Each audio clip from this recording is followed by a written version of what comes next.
காவிரியின் தென்புற உட்பிரிவான வீர சோழன் நதி மிகவும் பெருக்கெடுத்து ஓடுகிறது. அந்த நதியின் வடகரையிலே தான் நமது ஓங்கார மகரிஷியின் அதிஷ்டானம் இருக்கிறது. இப்பொழுது 13/7/25 கும்பாபிஷேகம் வைத்திருக்கிறோம். அதற்கான பணிகள் எல்லாம் கிட்டத்தட்ட நிறைவேறிவிட்டன. இந்த மின் இணைப்பு ஒன்று செய்ய வேண்டும். சிறு சிறு பணிகள். அதற்கு யாகசாலை அமைப்பதற்காக இடம் முன்னதாக பார்க்கப்பட்டு ஒரு காடாக இதுபோல் காடாக இருந்த இடம் இன்றைக்கு 22/6/25 தூய்மை செய்யக்கூடிய பணி நடந்து வருகிறது. இது ஆலயத்திற்கு முன்புற உள்ள ஆற்றுக்கரை பகுதி. இதையும் தூய்மை செய்ய வேண்டும். இறைவனுடைய திருவுருள். காவிரி தாய்க்கு ஒரு வணக்கம். சிவாய நம. இது ஆஞ்சநேயர் சன்னதி.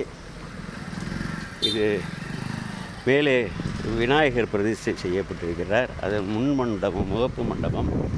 இது சென்ற குடமுழுக்கின் பொழுது இந்த முகப்பு மண்டபம் எடுக்கப்பட்டது. இதை தொடரக்கூடிய இந்த மண்டபம் கருங்கல்லாலேயே கட்டப்பட்ட மண்டபம். முன்னோர்கள் கட்டியிருக்கிறார்கள். இப்பொழுது அங்கே கீழே உள்ள அந்த விநாயகப் பெருமானுக்கு நேராக கீழே அந்த அதிஷ்டானத்தில் இருக்கக்கூடிய அந்த மகரிஷியை நேராக தரிசனம் அங்கே போய் செய்யலாம். அதாவது ஒரு வெற்றிடமாகத்தான் இருக்கும். அந்த பீடத்தை போய் தரிசனம் செய்யலாம்.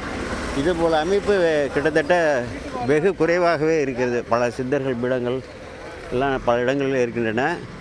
ஓரிரு இடங்களில் இருக்கலாம். அப்படிப்பட்ட ஒரு உன்னதமான ஒரு ஓங்காரத்தை உபாசித்த ஜீவ பிரம்ம ஐக்கியம் என்று சொல்வோம். புற உலகை மறந்து, புற சிந்தனையை எல்லாம் மறந்து பரபிரமத்திலேயே லயித்திருக்க இருந்த ஒரு முனிவரோ ரிஷி, அதான் பிரம்ம ரிஷி என்று சொல்வார்கள். அவர் அங்கே வீட்டில் இருக்கிறார்.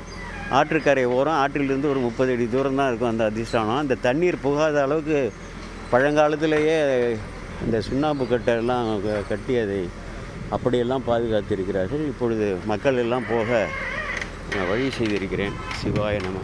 கோமல் சேகர் விடைபெறுகிறேன். வணக்கம்.